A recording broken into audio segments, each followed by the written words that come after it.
Hey everybody, tonight we're debating the Big Bang versus God, and we are starting right now with Alex Stein's opening statement, who is taking the special creation side. Alex, the floor is all yours. Okay, well now I'm all sad because I don't have the cool modern day debate music and all this stuff. So I guess people were complaining about it. So now my whole aura is thrown off. And then even though I'm starting, this is my intro. I have to come here and I have to debate against TJump. Now, listen, it's hard enough to debate TJump. He's won debates, he's lost debates. But debating, listen, the chair is undefeated. I'm going to be honest. And then when I look at TJump and I see he has no sleeves on, now I have very little chance to win this debate. Am I going to win? Yes, of course. I never lose debates. I'm just saying I'm fighting an uphill battle because you have performance enhancing clothing on TJump. And then you also have the capability of putting on the hood and becoming discreet. This is going to be an uphill battle. But just like the creation was an uphill battle, but that doesn't mean that it wasn't created. Because when you look at a house and I ask you, TJump, who built that house? You say, I don't know. But you know it had a builder because why? Because it was so complex. You know it didn't happen accidentally. The same mathematical probability of everything happening and coming from nothing and evolving from Ponscon is the same as a tornado going through a junkyard and creating a Boeing 777 airplane on the other side. It's impossible. It's impossible. So you're going to tell me two rocks smashed together and they just created this little doo-doo universe from the rock's buttholes, right? That doesn't happen. Rocks don't have beeholes. They don't poop out universes. But see, that's the problem. That's the problem. You have poop on your brain. That's right. You're like, what? You have doo-doo for brains. Why is that? Because you believe a lie. You believe that you evolved from nothing. Everything came from nothing. And that the primordial soup was struck by some sort of energy conduit, like lightning. And that you were an amoeba, a protista. And now look at you. You have two nipples. You have two ears. You think that was an accident? You look at the bee, look at the wings of a bee. It flaps 600 times a second. So you're telling me that it evolved at one point, it was flapping one time a second, and then two times a second, and then three times a second? How do the wings of a bird evolve? They can't. They don't. Okay? So all I have to do is tell you that yes, there was a creator. Now, I know that's a little vague and that's a little general because I believe religions are inherently evil. I think man uses religions. Yes, that's right. I believe man uses religion to manipulate people and to control people. That's right. I do believe, but that doesn't mean that there isn't a creator. See, that's the problem is the creator has been hijacked by people that either love the devil or people that love God. And the reason is they want to make you feel insignificant because if they can make you feel like your whole life is an accident and that you literally evolved from nothing, then you're easy to control because then at that point, you don't take personal responsibility for your life and it makes you live in a constant state of fight or flight. Now, being in a state of fight or flight is where you can only see about 6 inches in front of you. And that's like what's happening now. And the reason why they want to keep you in that constant state of fight or flight is because that's how you're able to be controlled. Now, if you realize there is a creator and you realize that you're a spiritual being and that, you know, the chances of you being here are absolutely impossible because not only did the world have to get to this point of evolution, but your mom and dad had to bang at the exact right time. And guess what, TJump? If your dad's as good looking as you, he banged a lot. You're like one of the most handsome guys I've ever debated. So if your dad looked like you, he was banging a lot and he didn't get, I don't know how many brothers and sisters you had, probably not. So just think about all the times Daddy TJump was banging and that one time he popped you out. Probably mathematically impossible. Just that one chance. Can you think about all the times he had sex and didn't have a baby? But you want to think you're a cosmic accident. Why? Because that's a lie. So guess what? You did come from the Big Bang. The Big Bang when Daddy TJump did Mommy TJump doggy style. And they did it doggy style so they could both watch the Canadians because you're in Canada, right? Is that true? Don't you guys like hockey? Is that true, TJump? Are you in Canada? Oh, sorry. I thought you were Canadian. Sorry. Regardless, what your parents, that's the Big Bang. That's what you came from. So I agree. The Big Bang happens, but just think about the impossibility of all the times Daddy TJump was doing it and he had you. So that is impossible in itself. But just the sheer fact that you think at one point you were a protista or an amoeba is all a lie. And then you look at Charles Darwin, right? The guy was full of crap. Now, what he did is he saw microevolution. Now, if tall people have a baby, they might have a tall kid. But if two tall people have a baby, they're not going to have a dolphin. Do you see what I'm saying? So, yes, I believe that traits can be handed down, but I don't believe a trait like wings on a butterfly's back can pop out of nowhere. That's absolutely absurd, but that's what they want to make you think. And when you look at microevolution versus macroevolution, that everything came from the same source. Impossible. Cannot be proved today. Abiogenesis, impossible. With all the technology we have today, we can't create abiogenesis today. We can't make two cells split on their own. That doesn't happen. So you want to say that there was no creator. You want to say that two rocks smashed together and everything came from nothing. Who made those rocks smash? Dog? That might have been God playing the rock tambourines, dog, because God is having a party because he knew TJump's dad was going to bang a bunch of chicks one day and was going to make a badass guy like you with fucking badass guns and a badass chair like that. Because the creator wants you to know that you're special, TJump. And I know you're going to sit here and argue that you're just a cosmic accident, but I don't want you to feel like that. I want you to tap into that spiritual being inside of you. And I'm not saying that you should join the Muslim sect, but you probably should join Scientology because you remind me of Tom Cruise. That's what I'm saying. It's just, there is a religion out there for you. Should you be a Muslim? Maybe. But it's not about the doctrine that you follow. It's about connecting to the spiritual being inside you. Now, let me tell you something. You might think that you're a body that happens to have a soul. You might think that you're a soul that happens to have a body. Let me just tell you what you are, okay? You are a cosmic interdimensional being. That's right. And when you leave here, you go somewhere else. Where is that? I don't know, dog. And I don't know where you were before you got here, but I know that you are special and I know that you are important because I know your dad was a ladies' man and all the chicks your dad raw dogged, he raw dogged the right one on the right night he made you. And that is what you need to look into because even if you go back 8 generations, that means you've had over 1 million grandparents. Think about that. So all those 1 million grandparents had to have sex at an exact time for you to be here. Yes, that's right. That's true. If you go back 8 generations, you've had 1 million grandparents. You can fact check that, everybody. So just think about the improbability of getting here. So it's not just the improbability of the Big Bang.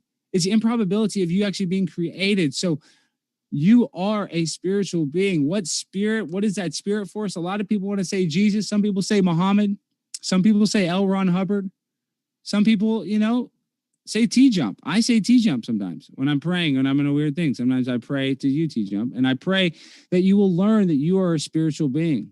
Because right now what I'm doing is I'm trying to awaken the Holy Ghost inside of you because the thing is what you have inside of you is called a pineal gland, and that pineal gland connects you to your soul. And so what happens is modern food and medicine, yes, listen, it calcifies your pineal gland and it makes it you incapable of connecting to the spiritual being inside you. I know that sounds crazy. So TJump, what I'm saying is you need to try to make an effort to find that spiritual being because once you realize that you are not a cosmic accident, then you can take ownership of your life and then you can tap into your potential. But until then, until you start realizing that your whole life is not an accident, you will never achieve your potential because you will take it for granted because the only thing that you don't have unlimited, you can make unlimited money, but you can't make unlimited time. There's people that are billionaires that are jealous of you right now, TJump, because you have more time on earth. So what I'm saying is you need to savor the flavor and realize that your time on earth is special. And it's not an accident. That's right. It's not an accident. And that is what proves the creator. Knowing that and looking at the evidence that we live in such a complicated system that an eyeball, the complicated system of an eyeball cannot be created accidentally over time. Impossible. It's fake news, like your daddy Trump likes to say, and you love Trump. He's your favorite. That's why you don't wear the sleeves because you want the same bravado as Trump.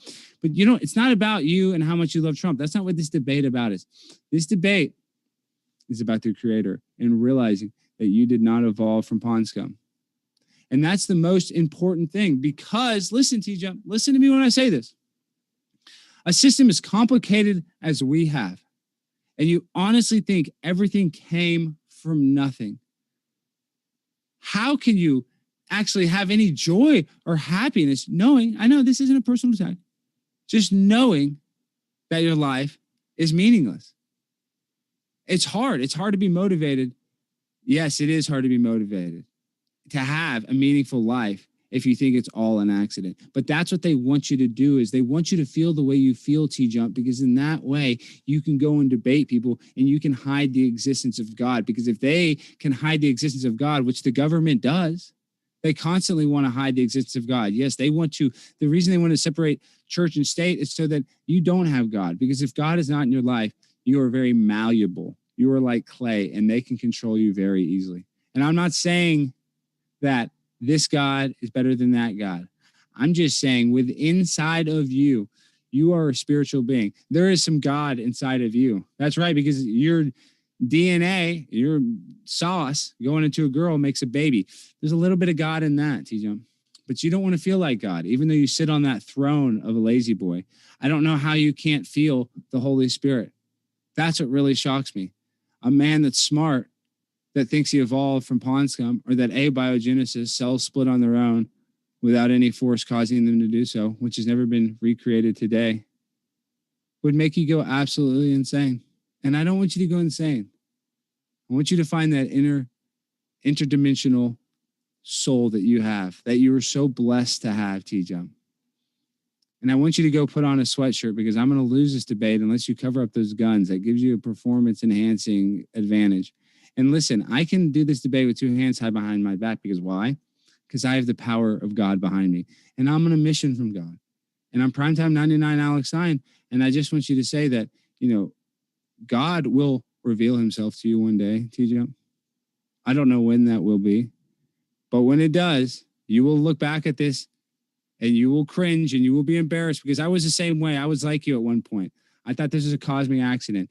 And then I realized they were hiding the creator to make me feel insignificant. And once you feel that and you find that out, dog, you're real. And you didn't evolve from pond scum. And the Big Bang's fake, because rocks can't smash together and create everything, dog. That's just a fact, Jack. That's my time. I think that is a good time to transition. We'll go into TJump's opening statement. Want to let you know, folks, if it's your first time here at Modern Day Debate, we are a neutral channel hosting debates on science, religion, and politics. And we hope you feel welcome no matter what walk of life you are from. And so with that, Tom, the floor is all yours for your opening statement. Well, that was a roller coaster of an introduction. Went from pond scum to everything came from nothing, which no one believes, to the government hides the existence of God. They must have him in a box somewhere in Area 51, very small box. The evolution of the eye, which was literally explained by Darwin in his book when he wrote it. He said evolution is abiogenesis. Those are two different things.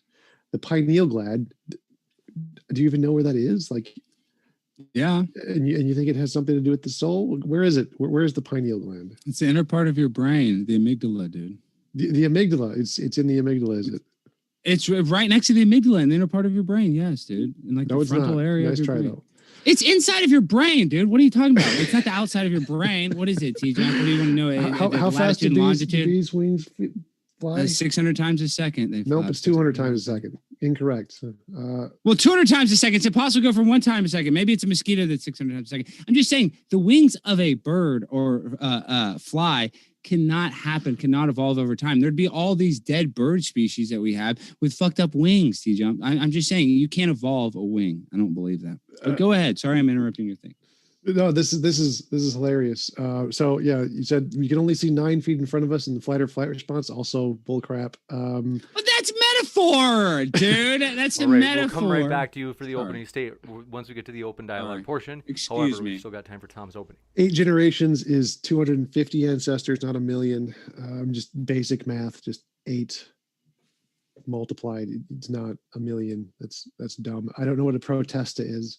I think you mean the protozome. Protesta is the Spanish word for protest.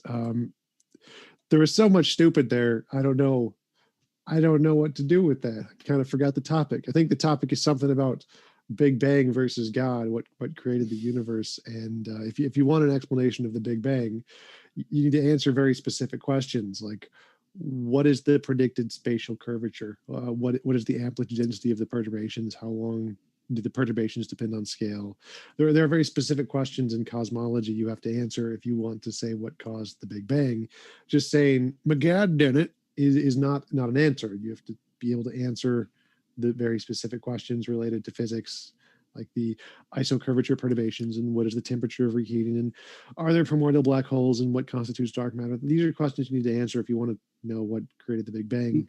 If you can't answer those, you don't actually have a model of what caused the Big Bang. Models in physics do this really well. To quote Sean Carroll, if we were going to poll cosmologists if God had anything to do with the Big Bang, atheists would win by an overwhelming majority because the God model doesn't make any predictions whatsoever. It's just ad hoc. I can make up an explanation of an event. It's not actually supported by anything. The fine-tuning argument doesn't work because just as the universe is fine-tuned, a God who created the universe would have to be equally as fine-tuned. So who fine-tuned God? If the universe needs a fine-tuner, then so does God. If God doesn't need a fine-tuner, then neither does the universe. And so the probabilities are the exact same. Same with evolution. If it's improbable for humans to evolve in a universe on their own, it's improbable for there to be a God who exists who would create a universe with evolution. So all the probabilities for a God are equally or worse than just random chance producing life. So it doesn't actually solve anything to say God done it, because it just pushes the problem back a step. God doesn't solve any of the problems in any of the fields of cosmology, biology, evolution, physics, geology. Nothing. It's just a made up God done it solution to the unknowns, which isn't a solution at all. And to count as a solution again, you'd have to solve or be able to answer all of those questions that I mentioned earlier. So I'll look forward to Alex giving us answers to those questions if he thinks God created the universe. But until then, I guess we're going to talk about rocks' buttholes and rocks smashing together to produce the universe, because that's definitely a model in physics, and incorrect flight speeds of bees and not knowing how math works and generations and stuff. Rocks' buttholes. I'll conclude there. Juicy. Okay, Thank you very much. One second, now, before we get there, Alex, one moment. Do want to mention, you guys, we are really excited. We just finalized this debate the other day. It's going to be this month. It's going to be the Book of Daniel, Prophecy or Forgery. You don't want to miss it. It's going to be epic, as Dr. Josh and Jim Majors will be taking on Dr. Boyce and Jonathan Sheffield. So we're excited for that. And hit that subscribe button and that notification bell if you haven't already. That way you don't miss that one live. And with that, thanks, gentlemen. The floor is all yours for open dialogue. I just need a quick share screen. I just got to show a little quick video. It's just 2 seconds of explaining that the Big Bang, let me fix my screen. I got to show this. One thing, I am reluctant if it's copyrighted footage. It's not copyrighted. It's not copyrighted. Share screen. It's not. Let me share with sound. It's not copyrighted. It's 60 minutes. It's the news. There's no audio. Hold on. Can you see it though? Can you see the screen? Yep. Okay. Go back 20 generations. You've got over 1 million grandparents.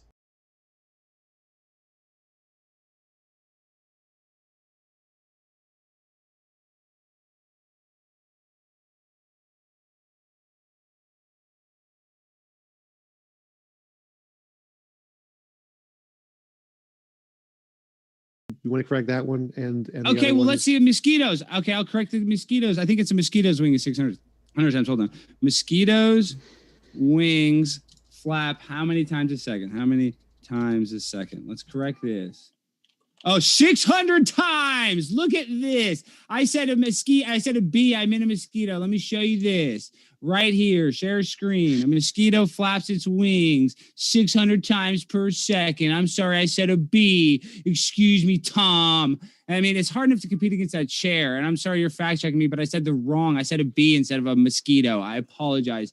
But my facts are correct. I just misspoke, dude. Well, when I'm talking for 10 minutes without notes, I'm speaking in metaphors and generalities because we're talking about Gnosticism and existentialism. Yes, I was right. I said a bee instead of a mosquito, that does not prove you're God. right. So that doesn't prove or disprove God. So you're just trying to argue about something that doesn't. How can you be right when you say a bee flaps 600 times a minute? That's I meant to say wrong. a mosquito. I misspoke. So you were wrong. You were not I right. misspoke. Which means I you were wrong. I quoted something incorrectly, yes. But that doesn't prove that doesn't mean my argument is wrong. I don't meant to say think- a bee. I don't know. I if meant that to say counts a as an mosquito. argument. I meant to say a mosquito. Well, the fact is, we have to go to the evolution thing. You're just trying to draw me off sides. The fact that you think probably really should be going toward the Big Bang rather than evolution and bees and mosquitoes. Well, I'm just saying the idea is the same thing as the Big Bang. Is that the two rocks. Evolution is the same as the Big Bang? Oh, God. Yeah, it's a theory. It's 100% a theory. There's no proven. You have no facts. How do they decide the Big Bang? Is they see that this is how they do it. They measure how big and how fast the Earth is expanding, and they supposedly reverse engineer it through time. They measure how big it gets over time, and then they redo it on how small till that size would get to nothing. And that's what they say in their mathematics. And so they I guess quoted it don't get all mad, I'm gonna be wrong. I think what is it, 65 billion years or something like that. I mean, it's all bullshit. How old's the Earth? What does the Big Bang theory say it is?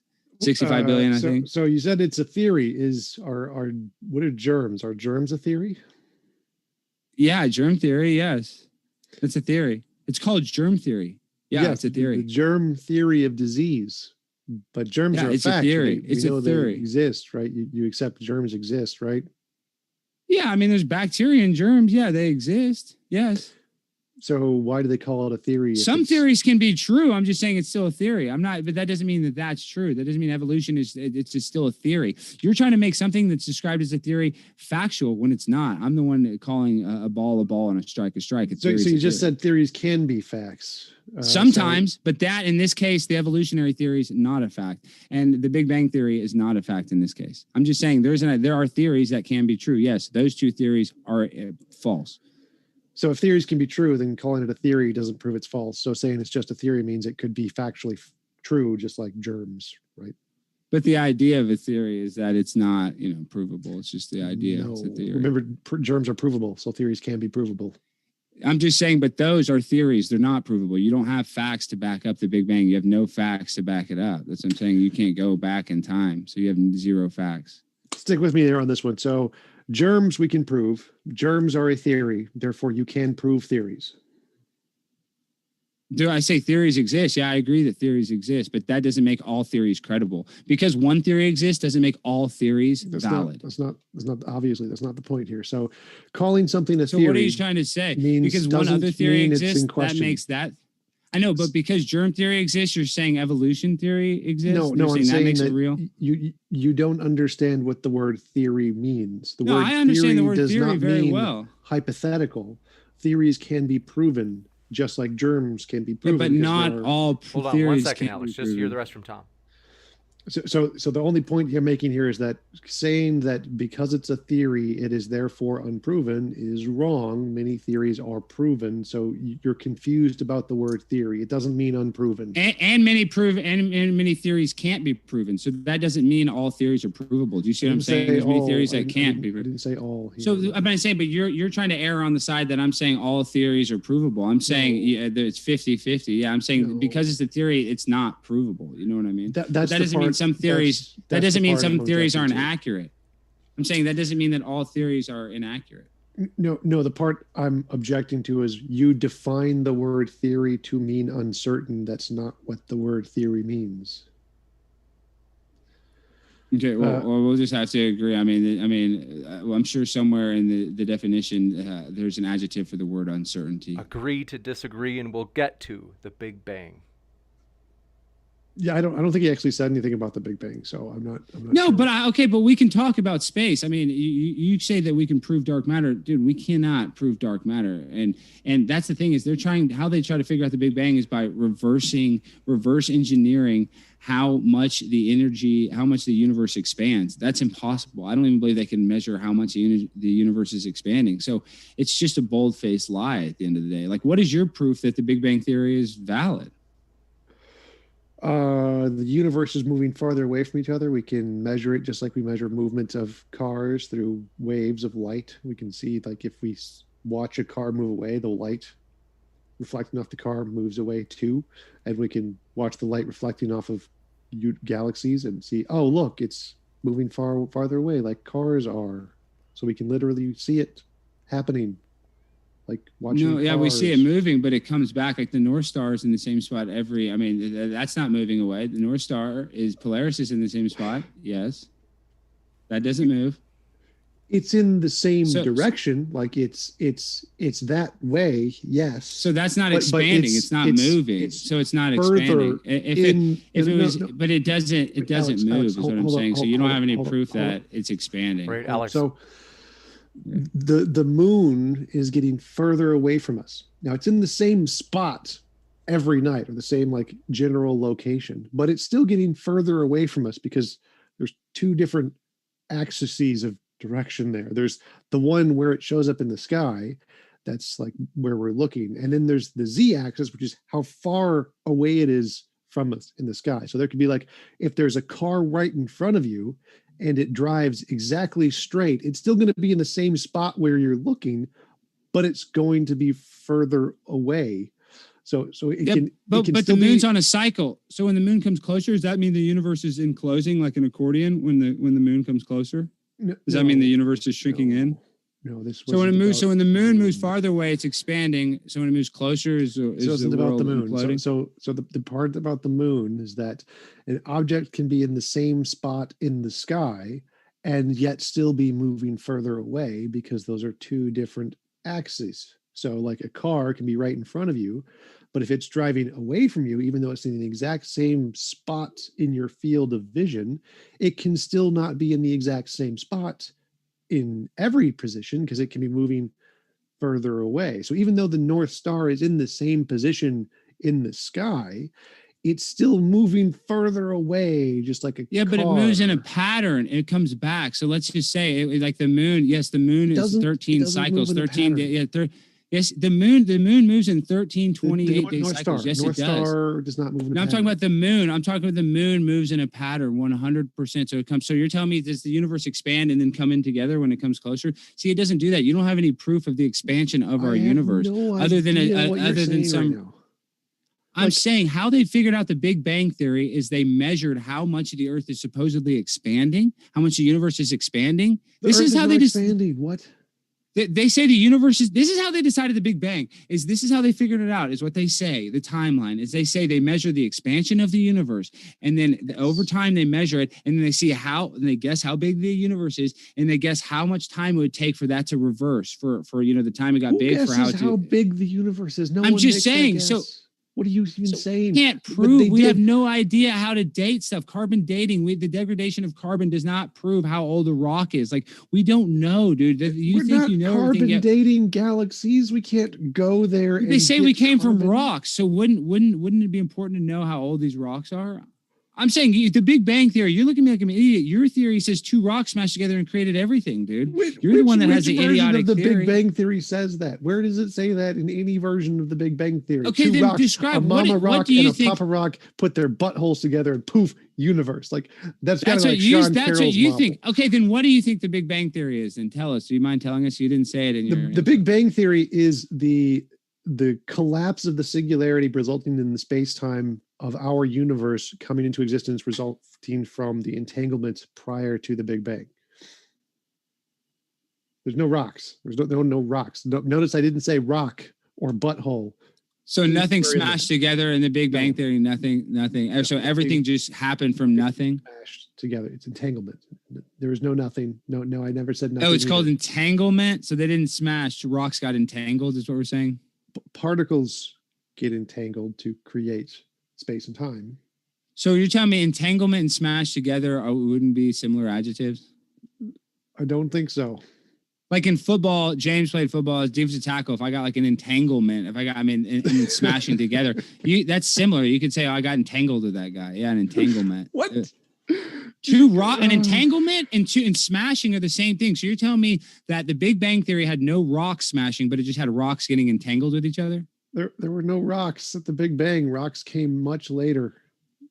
What was the matter? What was the matter that several million years? So rocks didn't exist. So what was the matter that got entangled? There wasn't. It was energy. It was waves. And that created Fields. trees, and that created Yes. dirt. Yes. So first it was just waves. You and believe energy, that? and- You believe that? And we Actually. can demonstrate it in a lab because that's what You particle can colliders demonstrate that in a do. lab. I'd like to know what lab that exists at where in Looney Large Tuneville. Hadron Collider. They haven't produced shit with that whatever that collider. That's been the biggest dud ever. Tom Hanks is the one that clicked it on for the first time. That you telling me in that collider you think they created everything from nothing? That's your proof that the Big Bang Theory was true, that everything came from literally nothing getting entangled? Come Yes, we on, can discover new particles. You don't really and believe that. create You're new not particles that. You're from not that dull. interactions in the waves. And they literally just discovered a new one like 2 weeks ago. So like they've made tons of discoveries with it. Like nothing you're saying even remotely comes close to describing reality. It's like Nothing. You say everything came from nothing. What reality who is that? says that? No one says that. Okay, well, what got entangled then? What matter got entangled? Because like the earth, I'm saying you can touch the earth. It's a physical thing. So did physical stuff get entangled that had like did matter, something that had matter get entangled? So waves and fields are what exist, and those waves and fields interact to produce matter. Matter wasn't there originally. But I still see you've presented no argument for a God here. You're just saying you can't explain this, and then I explain it, and then you say you can't explain this, and then I explain it, but you haven't actually said anything indicating God done it. What are you talking about? You haven't said anything. You haven't even explained your own theory on the Big Bang Theory. I mean, you've literally proved nothing. Like you're trying to disprove God, but you can't even prove how we got here. God done it argument? Yeah, I'm just saying there has to be a creator. I mean, I think there just has to be the architecture of this earth is too complicated for it to have spun from nothing. That's just impossible. And that's just common logic. I'm not even trying to get, I'm just saying something can't come from nothing. That's just common logic, dude. So there has to be no one in physics says that. Oh, I say it. So, and I'm primetime 99 Alex Stein. I'm like one of the smartest guys in Dallas County. So if I'm saying it, that's all you need to know, TJump. So listen, what I say, everyone agrees that something cannot come from nothing. No one says something came from nothing. That is not a thing in physics. They better not say it. They better not say it to me. They'll have big problems. I'll just tell you that much because. So I'm so your argument was there must be a God because stuff is complex. That was your argument? 100. Well, in a way, yeah. I think the system is too complex. It's that simple. And why do you think complex things require a designer? Well, because it just can't happen accidentally. It's like, look, how does a tree start? Explain why. I'm saying like the idea that a tree comes from a seed. That is such an intense thing. Photosynthesis, whatever you want to call it, that the sun can create life. That is actually from God. Now, is that God being like, who breathing in it? It's his creation creating. So yes, I just believe that he creates a system that creates things within the system. I know that sounds crazy. And there was a time when I was like you, I was, had a lot of self-doubt. I don't care if it sounds crazy. I need an argument. Can you put it like premise 1, premise 2, conclusion form? Because right now you're just repeating the exact same thing you said at the beginning, which is you think God done premise it. God 1 is necessary. God is necessary to exist because who would have even made the matter smashed together? I mean, who would have even created that? So you're telling me that you just think we were existing, these rocks, this entanglement was just flying through space, through this dark matter. What got that energy in motion? It was always in motion. Like there was always a thing there, which was the natural thing. And it was always the way it was, like changing. It has some nature, just like God has a nature. And so why? So you admit that God is in nature? You lose. Nature is a word to describe the properties that you ascribe to an idea. So unicorns have a nature if they exist. So if you hypothetically think unicorns exist, you think unicorns exist, huh? No, that's not how it works. So you claim that God is necessary. Because who caused the rock's buttholes to smash together? That's yes. That's your argument. Okay. So now imagine there's no God, but there's an eternal, all-powerful universe with no consciousness, and it's always existed. it can cause things, rocks, buttholes to smash together just as well as a god can, right? Well, the thing is, I don't know how you describe God, but I don't think God is like this guy that looks like primetime 99 Alex Stein. Like, I know you probably think God looks a lot like me because I'm so badass looking and I'm so handsome, but I don't think God looks like me. Is he conscious? That's what I'm saying is I think God probably is just a consciousness, just so like our we can't comprehend what God is. You see what I'm saying? It's not just a God. I have no need to comprehend God here. So we have universe A with the consciousness God thingy, and he causes the rocks buttholes to smash together. Universe B with a non-conscious natural thingy, and it causes the rocks buttholes to smash together. Why is it necessary to have a God if you can have a universe without a consciousness do the same thing? I don't believe you can have a universe without a consciousness, create everything coming from nothing. That's why we have to go to the evolutionary thing. It's I don't care what you believe. Why is it not possible? Well, I'm saying the process is impossible. You've never proved. We don't have the transitional species of man to monkey. Why is it impossible? Don't just say it's impossible. Say it's impossible because a dog and a cat can't fuck and have a cat. I mean, they're just saying it doesn't work. There's just some things that just don't work. You know what I mean? There's two species. I can't fuck a dolphin. Big Bang. We're talking Big Bang, rocks, buttholes. We're not talking But about it all goes back to that, the Big Bang. So I'm trying to prove God. You're asking me to prove God, right? So we're using Big Bang. I'm saying I have to use evolution because you're saying that everything came from nothing. So that means that literally you and me right now, this computer evolved from pond scum over billions of years. That's what you're saying. That's what you're saying. You're saying that amoebas or whatever. Oh God! A man had to evolve to create the computer, right? Didn't a man have to? Did a human build this computer? Yes. So a human had to evolve to this part in species to be able to create a power plant or a production plant to make a computer.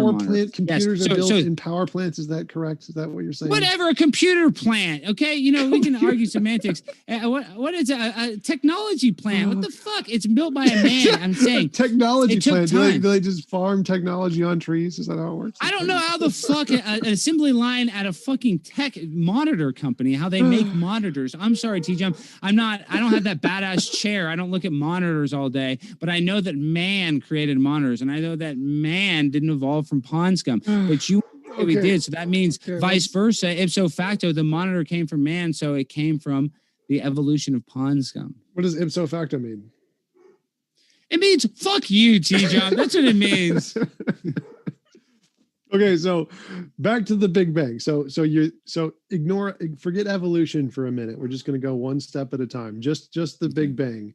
So you have one universe with the conscious being who created the Big Bang, and one universe that's just an eternal, all-powerful nature, and it could create the Big Bang too. So we're not at no evolution yet, just only particles and planets, no life. So it's possible to have a non-God create a universe, right, without evolution. No, not with the organization. It's too complicated now. Why? What organization problems are there? Every single problem, dude. How you just look at the complexity of man, dude. We are two complex beings. So forget no. We don't have a evolution. transitional species. No I'm just evolution. saying, there's no way I was once a monkey. Alex, we're no evolution yet. We're just talking about planets and rocks and matter. All of that could be created without a God, couldn't it? No, I don't think all that stuff can happen without a God. Why not? What is it about the rocks that can't be created without a God? Because somebody has to put it in motion. So whether God creates, whether we're living in some sort of like simulation or he creates a reality we live in for his entertainment, I believe is what I think. I know that sounds crazy, but I just don't think that. Listen, like I said, it's a theory, the evolutionary theory. Now you can say, because one theory. We're not. I know, but I'm saying it's a theory because it's improvable because the facts don't back it up. So that's mine because that is so absurd. Well, this is my argument. I'm saying because of what the story they tell us is so absurd that everything came from nothing, that I evolved from pond scum is a proof for God because it shows you. Yes, this is why, because they're hiding God. They want to hide the existence of God. So the effort that they're putting in to hide God proves that he's real. Yeah, they're hiding God in rocks' buttholes. But let's go back to the Big Bang. I never said that. You said that. I didn't say that. Yep, you got it first from me. NASA is hiding God in rocks' buttholes. I didn't say that. I didn't say NASA's hiding God in rocks' buttholes. But let's remember this. Said that. I'm saying it. I'm telling you. I'm an insider with the government. I work at Area 51. I've seen God. He's trapped. I know you're a butthole expert. I know you're a butthole Thank you, expert. I know thank you. that. Definitely. Sorry, go ahead. So We've we're going only back got to the about Big 10 Bang. minutes before the Q&A. We'll redirect back to the actual topic. Oh God. Okay. So you said there were these problems that there's all of the problems with a universe being created without a God with just rocks. What is one of these all of the problems? What are you talking about? So I remember I said there's two possible universes, one with a God who created all the rocks and stuff, and one with a just natural, all-powerful, eternal universe that created the rock stuff. Why is that impossible? And you said there's all of these problems, just all of the problems. I want to know the problems. Why is it a problem for an all-powerful universe to create the rocks without a consciousness? Because the rocks are so complicated, they couldn't have formed and forced themselves to smash into each other. I've never seen things make themselves smash in together that don't have a consciousness. Complicated things require a mind. Because it's not just complicated things. It's so complicated that man can't even figure it out. It's not like, oh, an aspirin helps a headache or something. It's not. This is really seriously stuff, Gnosticism that we don't understand. So that's why it's so complicated. If man can't figure it out, it must be a big mind. It's probably, yes, I believe if we can't figure it out, it's probably some creator or being that's smarter than us. So back 2,000 years ago when we couldn't figure out lightning, it must have been Zeus. What do you mean we couldn't figure out lightning? We couldn't figure out lightning? I've never heard that story. That's probably fake news. What do you mean we didn't figure? I mean, how do we even know what lightning is today? They say lightning comes up from the ground. I mean, we're talking about lightning. Lightning. You're the one that likes lightning. That hit the primordial soup that started the abiogenesis, right? You're always talking about lightning. Isn't that what you say? So history is this field where we study the past, and there's this guy named Thomas Edison who created a kite, and he tied up a metal rod to it, and it got that lightning had energy. I'm just saying, but you're saying 2,000 years ago we didn't figure out lightning had energy. I mean, what are you saying? I mean, what are you saying? We didn't know what lightning was. We couldn't know how it was caused, what created it. And you're saying that if humans don't know, can't figure it out, therefore it must be a big mind, Daddy.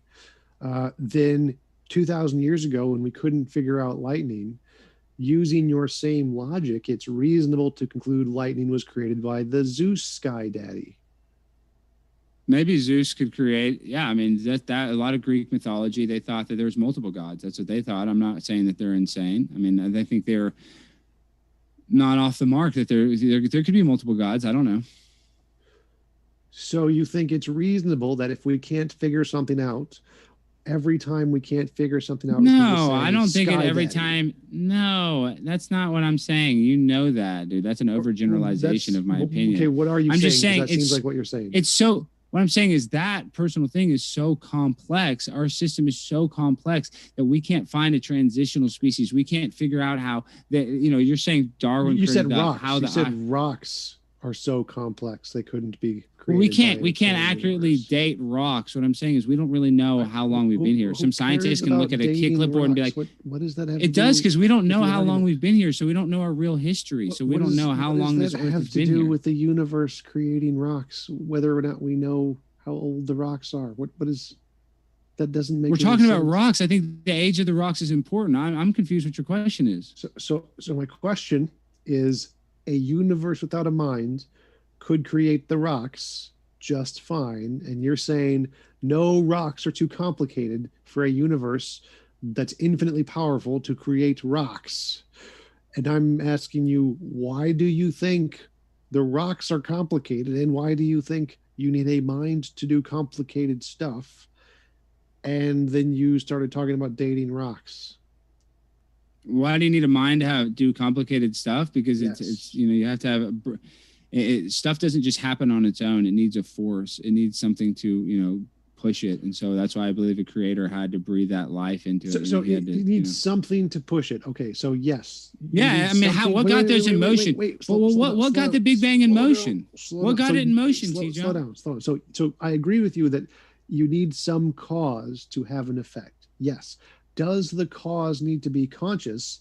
No. And this is where you keep saying it needs a cause, therefore it has a mind, but you haven't shown it needs a mind. You just keep saying it needs a cause. So the cause can be a non-conscious thing, and then you still have a cause.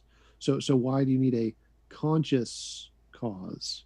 If you think God has the same consciousness of you and I, it's different. So when describing God's consciousness, I have no idea what that is. I mean, you know, God could be his connection with Mother Earth. I don't know, you know, what the consciousness of the creator is. It's way too complex for me, but I'm just saying the system that we have is so functional. When you look at the sun, moon, and stars, they're literally a clock in the sky that give us and tell us time. We look at this system that is so fragile that was created. I'm just telling you, this system was created by a creator. To measure the stars. The stars aren't there to measure. So you're telling me the sun describes the time, dude, how much light we have. No, time describes the sun. We made time up to describe the sun.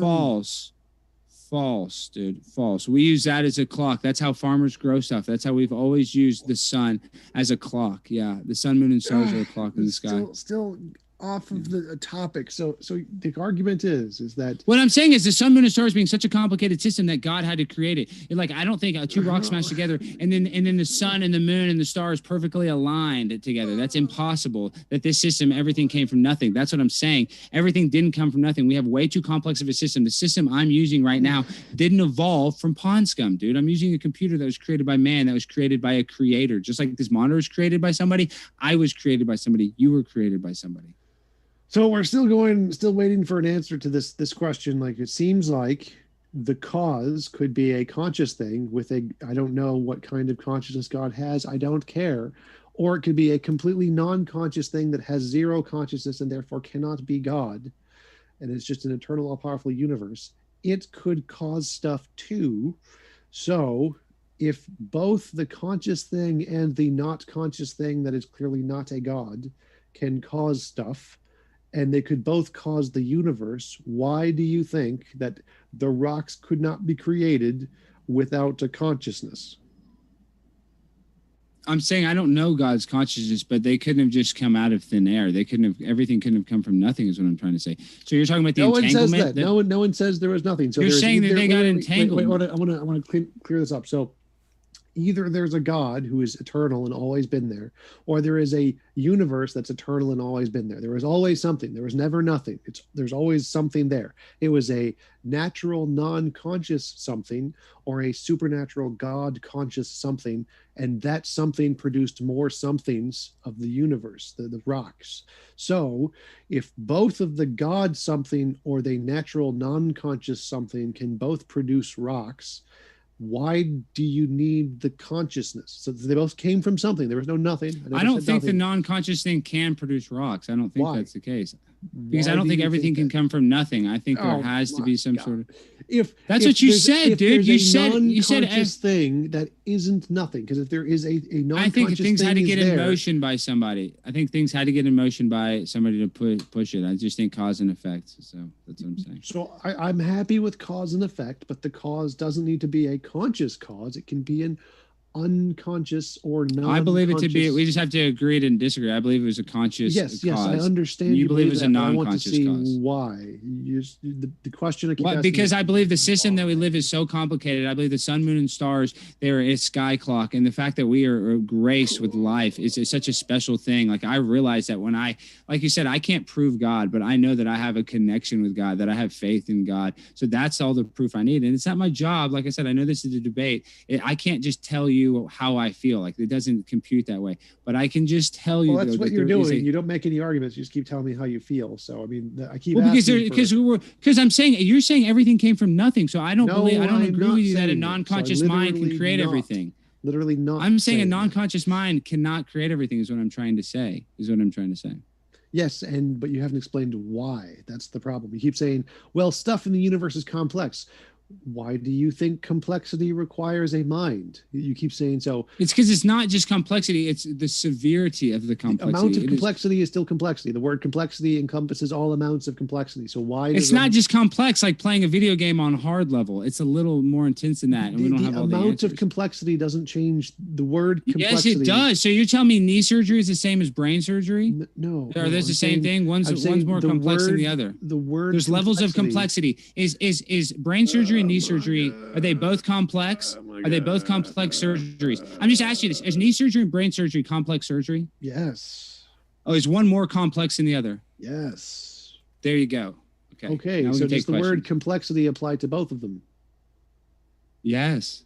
Oh my God. So when I say, why do you think there's levels of complexity, which you agree to? So the levels of complexity, it's so complex. The sun, moon, and stars being a clock in the sky is so complex that it can't just be an accident, a cosmic accident, is my argument. There you go. Yeah, but why? Why do you think that something so improbable requires a mind and couldn't come about by determined forces? Like you keep on saying why, because that's just how the universe works. It has to be cause and effect. So there had to be something to cause it. That's what I'm saying. There needs to be a cause. You haven't said it needs to be conscious. So there is a complex thing that exists. I believe there has to be a conscious cause because it created such a complex system that it couldn't have been created accidentally. Okay, so why couldn't a complex system be created accidentally? What is the problem with that? Because we have no proof of it. We can't prove abiogenesis in a lab. We can't make two cells split on their own. Can you prove today. God in a lab? I can feel God in my heart. Can you prove God in a lab? Yes. I'll tell you how. You can take DNA. You can take DNA from my dick and put it on an egg. I'll tell you how. You can take my DNA, you can put it on an egg and create life. Can you do that, TJump? Can you do that? Hey, I'm real quick. Can you take my DNA and put it on an egg? How does that prove God? Well, that's it. That's you being in control. Are you creating life? Like I'm just saying that, So God is real. That's my proof that it? In a way you have some God in you. Yes. Yeah, you're part of this creation. So go ahead and prove God in the lab for me. I'll be waiting for the results. Oh, it is when in vitro fertilization is how. That's God. That's playing God. Proves God somehow. Yeah, because we can play with His creation a little bit. Yeah. Look at the trees. The trees are a perfect example of God. I mean, just look how complex they are. I'm ready to go to Q&A. I can just... We are going into Q&A, folks. Want to say thanks for your question. Thanks for your super chat that just came in. Timothy Foster, by the way. And want to let you know, though, folks, we are excited. I don't know if you know this. We're on podcasts. Yeah, these podcast apps, for example, right there, Stitcher, Apple, etc. Want to let you know, stoked. We just dropped our latest Matt Dillahunty debate on the podcast for Modern Day Debate today. And so, oh yeah, if you haven't found us on your favorite podcast app yet, do so. You won't regret it. So also want to let you know, if you're listening via podcast or via YouTube, our guests, TJump and Alex Stein, are linked in the description for both. Hey, somebody said you put the wrong link for me in the description, TJump. I will update that. James, sorry. Yeah, I linked it to Pornhub. I will fix that. So thank you very much, Alex, for letting me know about that. And very excited to jump into these questions. So thanks, everybody, for your questions. This first one coming in from Sigma Any. Appreciate all the love, Sigma. Good to see you, buddy. Says, universe is clearly not fine-tuned enough for James to be on time. That's true. I always tell our guests, if we start on time, our audience would be nervous. They think something's wrong. Sigma Any, thanks for your, or I should say Brian Williamson, thanks for your question. Said, who would win in a boxing match, Alex or TJump? That's easily me. I'm primetime 9 to 9. I mean, you have the guns, you have those guns, but see, the thing is, I have God on my side, so I have the power of the creator, so I would win. I was at the University of Minnesota Boxing Club. Juicy. So well, I have the power of God. How do you like that? So I was at the University of God's Boxing Club. Once we're in person, folks, that might be, maybe we'll get a little, little exhibition match. Anytime, TJump. Thank you for your question. Said the Big Bang. That's what they called the Modern Day Debate Dallas event last year. That's funny. That's right. Alex, you live in Dallas, and we didn't even know that. We hosted Nathan and Team Skeptic in person. You live in Dallas? Yeah, I live in Dallas. And do you live in Dallas? No. Team Skeptic lives in Dallas. That was our, yeah, that's right. Yeah, okay, you're trying. Maybe I should have gone. I watched that debate. It was at some bar, or in a tattoo parlor or something. I was like, I don't. Yes, humble. I should have beginnings. gone. I watched But it. next up, but I was Sebastian. Sorry to cut you off. Sebastian, thanks for your question. Says, I think it's my mission to advocate for presuppositional, literalist apologetics of the ancient Egyptian Book of the Dead to annoy Christian presups. Thank you, Sebastian. And I don't know if Alex is a presup of any type. I don't think Alex knows it. All right, next up. I think that word has too No. many syllables for Alex. Experiments. It doesn't have enough syllables for me. I'm primetime 99. It doesn't have enough syllables, TJump. That's the problem. You don't understand me, dude. All And right. listen, Prime it was an time. uphill Here we go to battle the next fighting one. that chair, Experiments but I in still won prebiotic- easily. Experiments in prebiotic chemistry. Thanks for your question. It says, get 10 people in a room, ask them their birthday.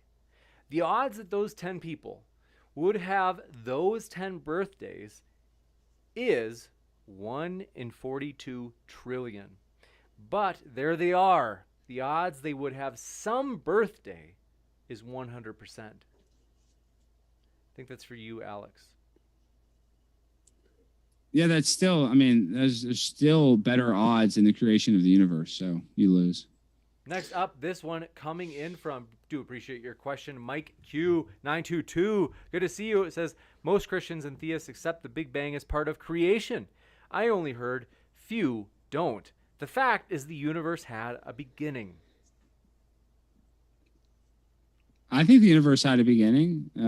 God has pressed play. He hit the play button, dog. Brian Williamson says, TJump is a deep fake. Prove me wrong. Next, maybe. Jay Fergie, thanks for your question, says, Alex, what evidence do you have that substantiates your claim? What evidence would the opposite have to provide to falsify your claim? Go ahead, Alex. We'll let you go with what evidence do you have to substantiate your claim? My dad and mom did each other, and that's how I got here. And so I just believe that it's such a complicated system that that's my claim, is that I'm here living on Earth. If I wasn't alive, then I wouldn't be able to say this. But my life, the breath that I'm breathing, is my proof.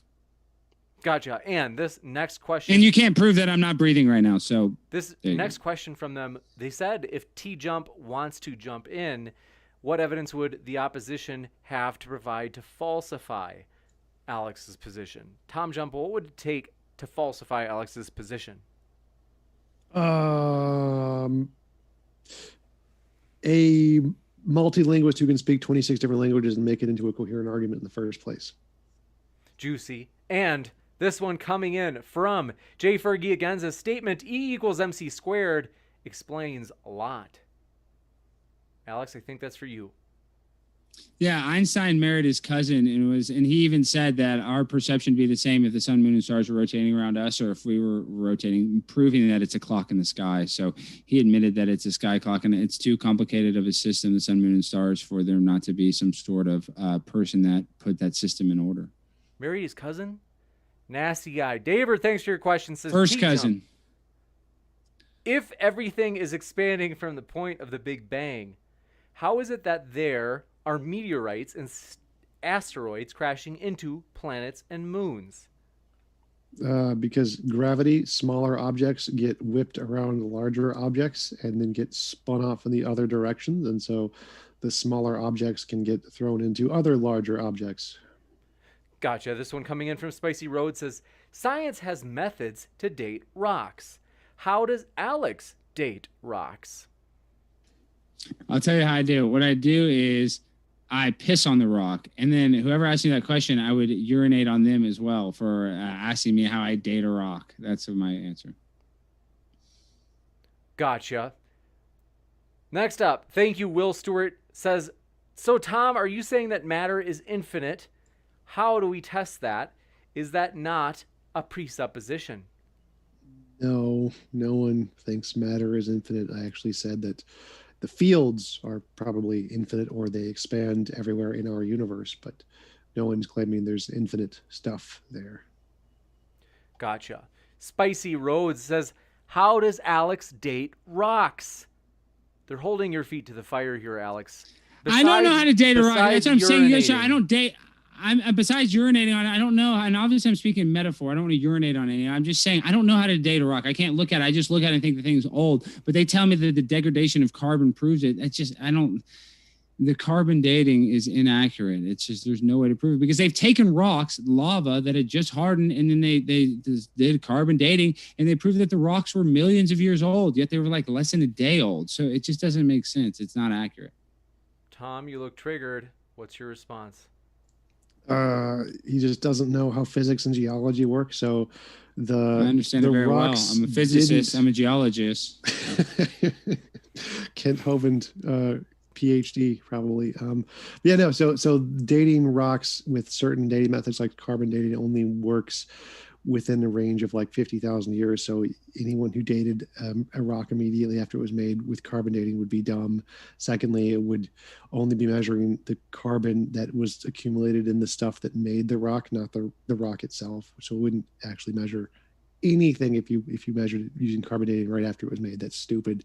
There's literally that's happened. They've taken rocks. Dumb creationists have done that. I'm just saying. So, but it proves that it's inaccurate. I mean, that's all. It proves that it doesn't work for rocks that are just created, and it only works for the specific time. Oh, it only works for the old rocks. Yeah, sure. Yeah, that's a cute story, bro. Yeah, it only works for certain rulers. Rocks, a 1 foot ruler can't measure a 30. It's funny. The rock that doesn't work in their system is the one rock it doesn't work on. Sure. No, all the different dating methods right? have specific time frames when they do work and don't work, and there's a list you can like check them online and see if it's one of the dating methods that do or don't for that time frame.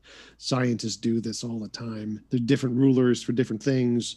You need like a 10-pound scale can't weigh a car. You need a bigger scale. So trying to weigh a car with a 10-pound scale is going to get you a problem. It doesn't mean scales don't work. Yeah, it means the scales are inaccurate. That's what I'm saying. Yeah. The scales that they use to date rocks are inaccurate. Says, can Alex explain his process to determine that rocks are created rather than not created? Any falsifiable and testable predictions? Well, my one proof is everything doesn't come from nothing. That's the main argument. You're trying to tell me that a rock was created out of thin air, that matter got entangled and just created rocks, dirt, the sun, moon, stars, the oceans. I just don't think that's possible. I think it's impossible. That's my stance. I think it's impossible for everything to come from nothing. And that's your story, and that's a cute story, but it's impossible. Next up, this one coming in from Sunflower says, Tom, invoking God for the origin of the universe is categorically different than invoking God to explain phenomena that we can observe, such as lightning. No, it's literally not. They're just different phenomenon. So there are certain things of lightning we can't see. Like I can't see the lightning in Tokyo right now. Does that mean it's the same? No. You can't just say, well, this is a smaller event, therefore it's different than the big events. It's just literally a God of the gaps. You're just pushing God back to the things we can't explain and saying, no, it's different. It's not. Next up, Timothy Foster says, Alex, if something can't come from nothing, what created your God? It must have needed some other consciousness to create it by your logic. Well, maybe it created itself. Next I don't know. There could be multiple guys. I don't know. Like there could be other levels to this game of life that we don't know. You see what I'm saying? There's other dimensions. So in those dimensions, there could be one God. There could be multiple gods. I don't know. But there is a God. Gotcha. This one coming in from, appreciate your question, Jamie Russell says, God did nothing. Now look at my arrowhead collection. Also, wind and erosion made Mount Rushmore naturally, says TJump. What? So he said, quoting you, God did nothing. Now look at my arrowhead collection. Also, wind and erosion made Mount Rushmore naturally. I think they're making they're saying if you can, this is my guess, that they're saying if you can find arrowheads and have enough discernment to recognize that they're designed, then I think they're trying to allude to other things that I don't know. I'm shooting in the dark here. It's hard to know based on just the super chat. I do actually have several genuine arrowheads. So I guess I have an arrowhead collection. I don't think I've ever mentioned it before, though. Yeah, we can conclude arrowheads are designed because we can observe the methodology by which they're designed and the things that design them. There is no such methodology or indication that any particles or rocks were designed in any way. So it's not analogous to compare the universe to arrowheads when we can literally observe the function and design of arrowheads. We can't observe any function or design of anything that humans didn't make. Gotcha. This one coming in from Harmon Walker says, TJ, are you saying Big Bang is not a part of evolution? If no, then you have no debate. Heliocentric equals no creator. Sad, in all caps. Yeah. Cosmology and the Big Bang and biology and evolution are completely separate fields. You need different degrees for those two things. They're like engineering versus art. They're completely separate kinds of things. There's no evolution in the Big Bang. Not how it works.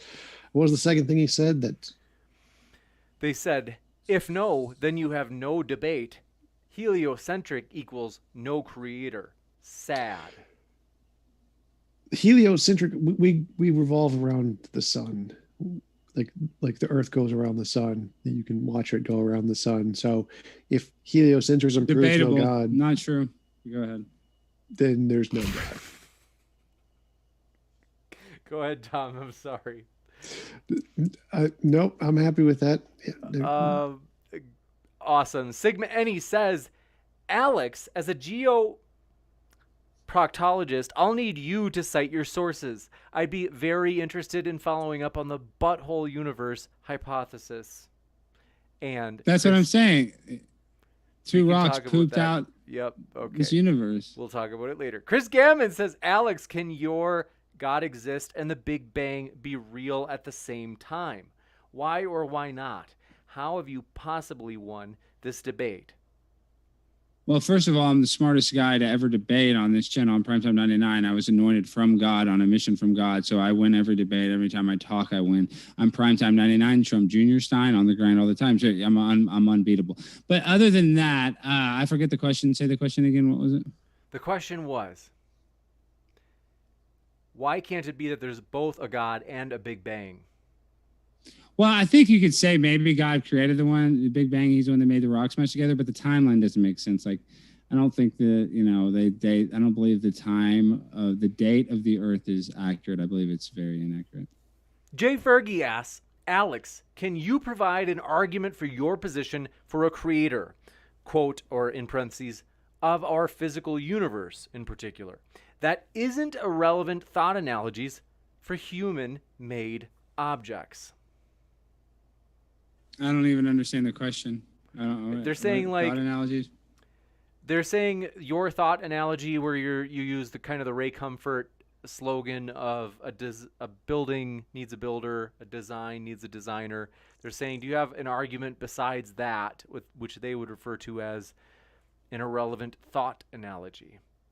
Oh, I see. Yeah. I mean, I don't really think that's an irrelevant thought analogy. I mean, it's just any system that's in place is a complicated system and it has multiple moving parts for it to work. It's like a car engine. Think how complicated a car engine is. Like you and I, we don't even know how to fix a car unless you're a mechanic. And that's just anybody can create an engine. I mean, there's like Filipino mechanics, shade tree mechanics, work on cars. I'm just saying complicated systems are figure outable. But there's some complicated systems that are so complicated, like where we came from, that I just believe it's a complexity thing. It's so complex that it can't be an accident. Everything can't come from nothing. That's too complex of a theory for me to believe. Next up, P. Barnes says, if the sky is a clock, why have we changed the calendar so many times? What about leap years? I'll stick to my Casio. Thanks. Yeah, every 4 years we have a leap year, but I mean, that just shows you that the time is right. I mean, 24 hours in the day, the sun always comes up. I mean, it's just the same thing. You can literally measure the year with the sun. You can measure the month with the moon. It's 13, 28-day cycles. Like, that's not an accident. If you just think the sun, moon, and stars are this cosmic accident, there's so many things that had to go perfectly in place, not just for the galaxies to align, but just for the physical stuff on this universe to align for you to happen. So it's impossible. It's impossible. Gotcha. This one coming in from Will Stewart. Following up, going after Tom yet again, says, Tom, please correct me if I'm wrong, but you said an eternal, non-conscious something. Is that not infinite? Is that something not matter? No, that wouldn't be matter. It would be a form of energy. So it would be a something that would be infinite as a hypothetical. It's not a theory in physics. That's my hypothetical alternative to show that you don't need God to create a universe. So it's not a theory in physics that actually requires there to be an infinite thing like that. Gotcha. One thing I want to say, I didn't bring up the Fibonacci sequence, but the Fibonacci sequence also is a very complicated sequence that basically proves the creation of God because of the complexity of it and how the recurrence of it in society. So everybody needs to look up the Fibonacci sequence. Juicy. And this one coming in from Matthew Steele says, in the spirit of this debate topic, does anyone want to debate me on Easter rabbits laying eggs versus chickens? Thanks so much. He was a joke, Alex. Next up, Alex Shaw has thanks you for your question. Says, what did God create everything? I think they're saying, Alex, what did God create everything from? Nothing? No, God is the creator. I mean, he's the one that formed it, his breath, I guess. But he's the one, the system was so complicated that he's the one that put the stuff in play. He put the energy that created everything, that is what you see here today. It's not an accident that came from nothing is the point I'm trying to make. Juicy. This one from Franks92. Good to see you again, Franks, as well. Says, Tom, one of these days your face is going to stay crooked like that. It might be tonight. Next up, Mike Q922 says, TJump, Alex, what are your thoughts on the second law of thermodynamics? Universe running down, eventually usable energy will run out to sustain life. Well, I mean, they think energy will run out eventually. I don't know if that's necessarily true. I mean, unless the sun burns out or something, unless like the stars in the sun and the galaxies collapse, I don't think there'll always be energy. They're saying the whole universe is just going to shut off. Something that sounds like that. Beta. Yeah, I don't think the universe is going to shut off. Heat death unless of the you universe, die when you die, because energy is expanding outwards and separating. And that's what they say, but they can't measure the expansion of the universe accurately. Not expansion of the universe, expansion of energy, heat. Things that are hot get colder. Everywhere in the universe. Yeah, but things can get warmer. They can go hot. So I don't. It's not right. No, they can't. Energy. They say climate change is real. Climate change is fake. So. Second law of thermodynamics is not the same. Isn't that gas goes to available space? Isn't that the second law of thermodynamics? Second law of thermodynamics is entropy. Entropy always increases. Oh yeah, the thing is that's what they say. The Earth is in a constant state of entropy, but I think you could argue that the Earth is actually. I mean, like you say, expanding. Entropy would be it's not expanding. So like, which one is it? Are you saying that the universe is expanding or is the universe collapsing in entropy? Entropy has nothing to do with the size. It has to do with the entropy is like the degradation of the universe. Entropy is, it degrades. The amount of usable energy in the universe is going down. Like the heat on the sun is going down because it's emitting the energy. So the energy that was in the sun is now outside of the sun. What proof do you have that the sun is dimming? You have proof that the sun is changing temperature and getting colder? Yeah, right. I'd like to see that. It's actually getting hotter. But yes, we can measure the temperature of the sun and say it's changing because of the composition in it is changing. See, I've also heard the argument that it's the carbon dioxide causes holes in the ozone layer, and so that the sun is going through there's less stuff blocking the sun. That's why it's getting hotter. So that has nothing to do with the changing temperature of the sun from the story. Yes, you're right. That has nothing to do with the changing temperature. The changing temperature has to do with. So what causes climate change? Either the sun getting hotter or is it from the degradation of our ozone I said nothing about climate change. We can measure the temperature change in the sun of multiple stars that have nothing to do with climate change. We must go to the next question, which is Jay Fergie. We appreciate your question. Says TJump. Is it fair to say there isn't a universal beginning, and the universe goes through a constant cycle of expansion and contraction or collapsing?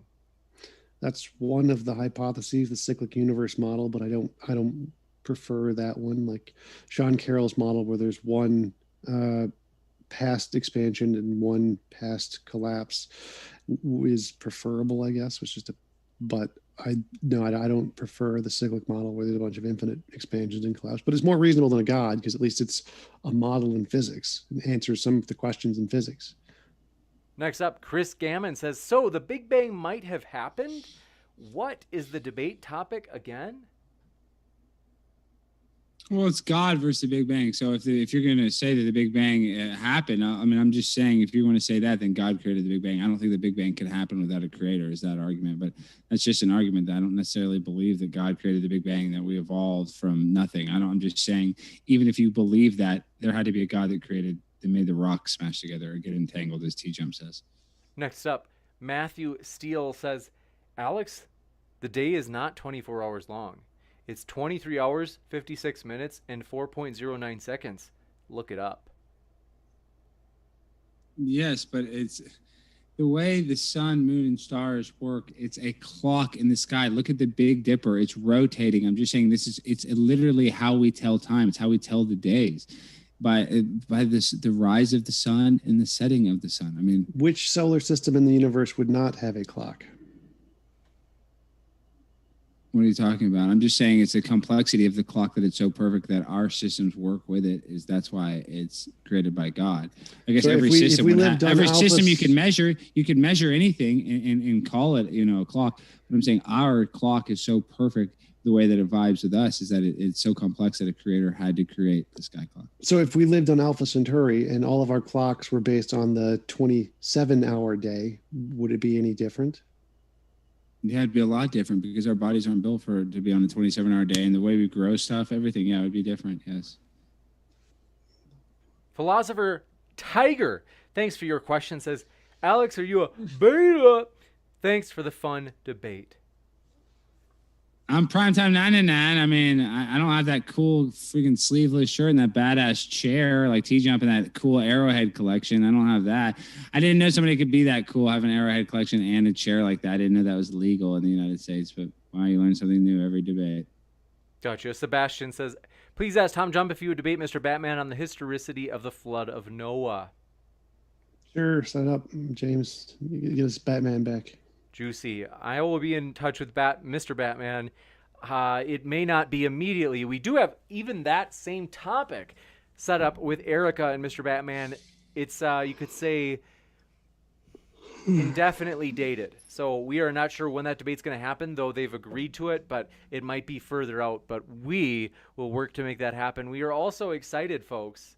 Will Stewart, thanks for your last-minute question, said, Tom, how exactly did energy turn into all of the known elements of the universe? If the elements already existed, would they not be infinite then? No, the fields existed and the fields collapsed to produce hydrogen and plasma, and the hydrogen and plasma grouped together to produce stars, and the stars increased their gravity to collapse the hydrogen atoms together to make heavier elements, and then the stars exploded through supernova, and the explosion created even heavier elements by collapsing the matter inside of the stars, and that's how you produce all of the elements on the periodic table. They were not eternal. None of them were. They were all produced by gravity and stars collapsing. That's how the matter and the elements were produced. As Carl Sagan put it, we are made of star stuff. Interesting. And want to let you know, folks, we are excited as a very special guest on Modern Day Debate is coming back next week. It should be a true slobber knocker. We were in talks with them, and you'll have to tune in for that, but believe me, you don't want to miss it. And so, want to say thanks to our guests who are linked in the description, and that includes whether you're listening via YouTube or if you are listening via podcast, or I'm working on figuring out how, so we do have Twitch, folks. And we are live on Twitch right now, and I've got to figure out how we can get our guest links in Twitch as well. And so we do appreciate our guests, though. TJump and Alex, it's been a true pleasure to have you guys. It's been a pleasure. I'll never be as cool as TJump. I'll never have an Arrowhead collection. I'll never be, cosmic stardust like you. I'll always believe in the creator. But TJump, I'd love to debate you anytime. It's always fun. I know it's hard with that chair. It gives you a big advantage and those guns. But hey, I love a challenge because, like I said before, I'm on a mission from God, and tonight I think proved it. So thank you, TJump, for being such a great competitor. Thanks. Yeah, I mean, your analogies and speeches are some of the most entertaining and interesting of most of the people I've debated. I will definitely say that. Rock's buttholes are hilarious. The most creative analogies I've ever heard. I think that's, even though I think what you're saying is ridiculous, it is very, very creative, and the way you say it is very confident. I forget what the word is, but you're very good with words, and I think I like listening to your introductions. I appreciate that, TJump, and I like debating you. Sorry. Thank you. Very fun, folks. I want to say thanks, everybody, for hanging out with us. I'll be back with a post-credit scene in just a minute to let you know about upcoming debates, as we have a lot of them, you guys. Next week is honestly going to be action-packed, like pretty much almost every day next week we're setting up debates. And so it's going to be epic. But thanks, Jay Fergie, for your last-minute super chat. Said, thank you both. Sorry I sounded harsh, Alex. You always kind of do, but I love you, James. I like a little spanking. A football coach, you played football, and he's a boxer. A good I wasn't coach apologizing. is a little tough. It was the super chatter. oh, shit. Okay, good. I have no apologies. But you need to apologize a little. I'm just kidding. You don't. You were great. It's good for you. It makes you stronger. No, thanks, everybody. As I mentioned, we were excited. We've got a lot of epic debates coming up. This Friday, we're working on a 3-on-3. We love the energy of last Friday's debate, and so we're kind of testing out. We're going to do some new stuff where sometimes we might even have, like I said, maybe like a 3-on-3 type of debate in addition to our singles debates and our tag team debates. So thanks, everybody, though. We do appreciate you. And so we will be right back with that post-credit scene. Keep sifting out the reasonable from the unreasonable. And thanks again to our guests. Peace.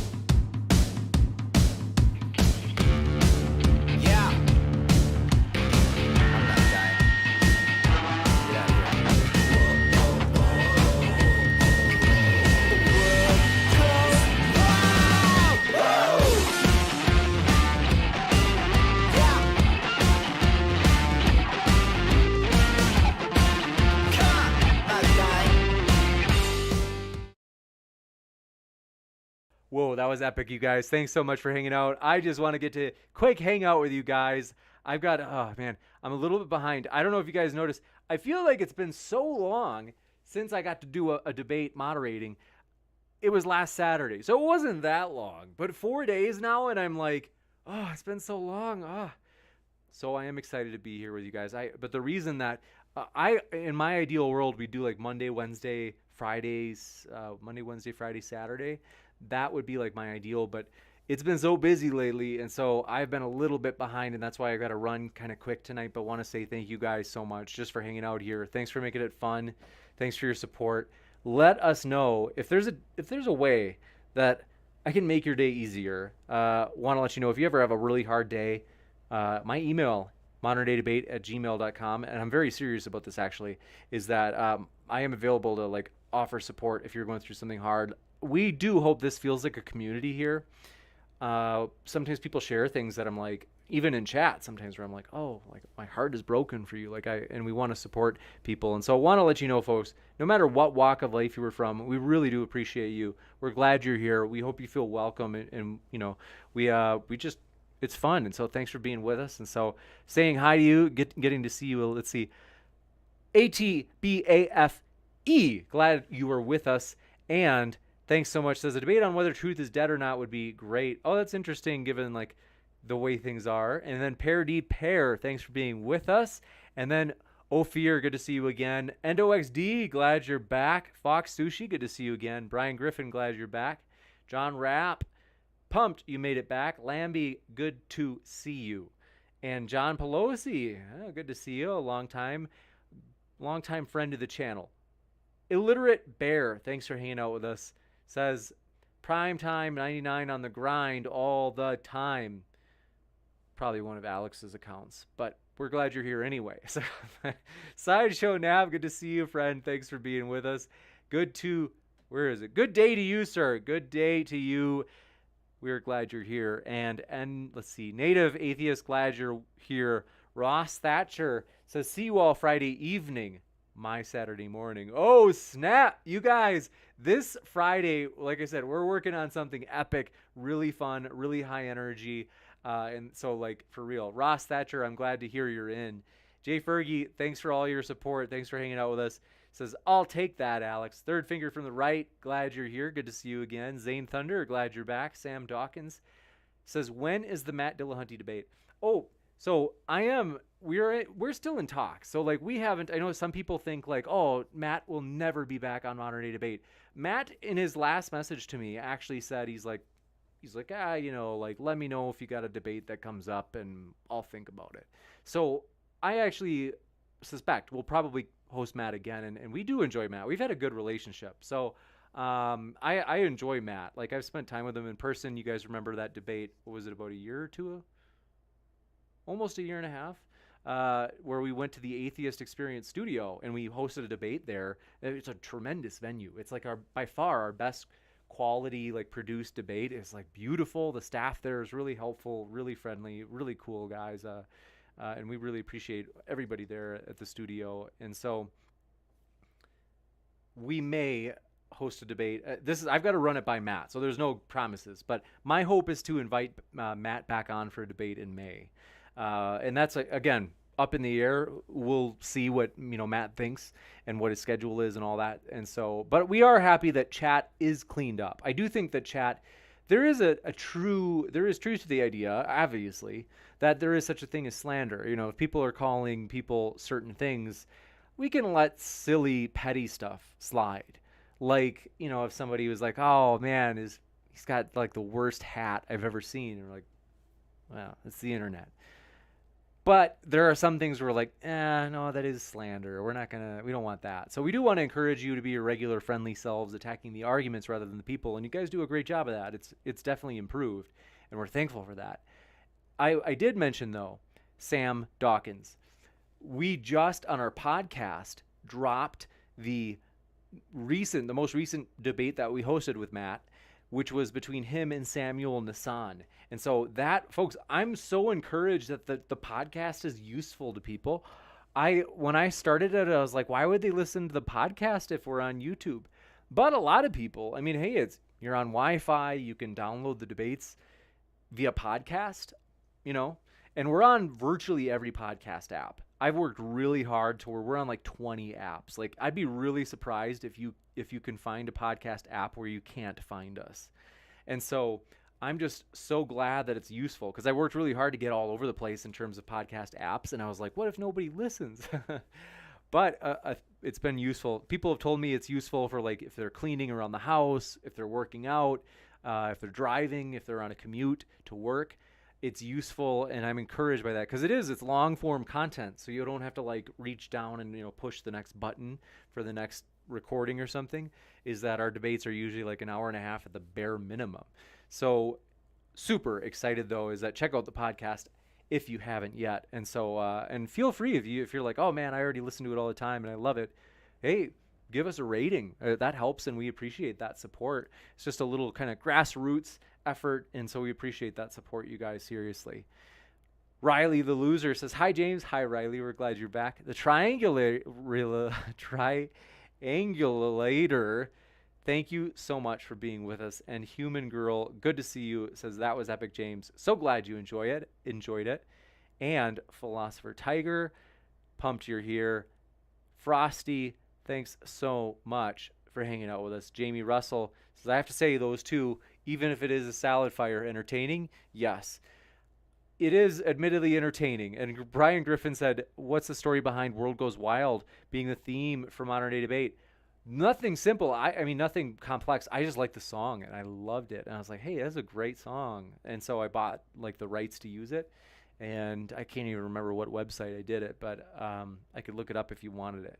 Thanks for putting my email in the chat, Tuss. And yeah, I do want to be there for you, like friends, no matter what your worldview is, no matter what walk of life you're from. Like, feel free to say hi. Like, I just love, I do appreciate hearing from people. I've got to be honest. My spring break starts this Friday, and my goal is to spend substantial time this spring break to catch up with emails. If you've ever emailed me and not gotten a response, I'm genuinely sorry. because that's something I always wanted to keep a promise of being in touch via email. And I haven't. I've gotten behind. It's hard, you guys. The emails have increased, obviously, as we've grown, and that's cool. And so I regrettably, I am a little behind on emails, and I'm sorry if you're waiting on one. And so, thanks for your patience. And Brian Griffin says, oh, that's right. But Tuss, good to see you. Oh, man, the Twitch chat. So sorry, gang. But I'm so glad to see you, and sorry I'm so slow.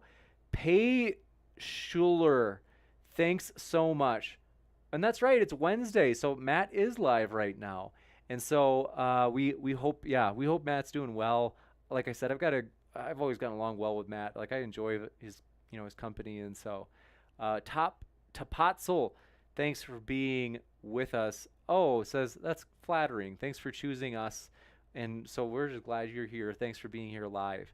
That's right. I was hoping to host political debates on Wednesday because that way, yeah. But anyway, long story short, Red Ash Itaka, thanks for being with us.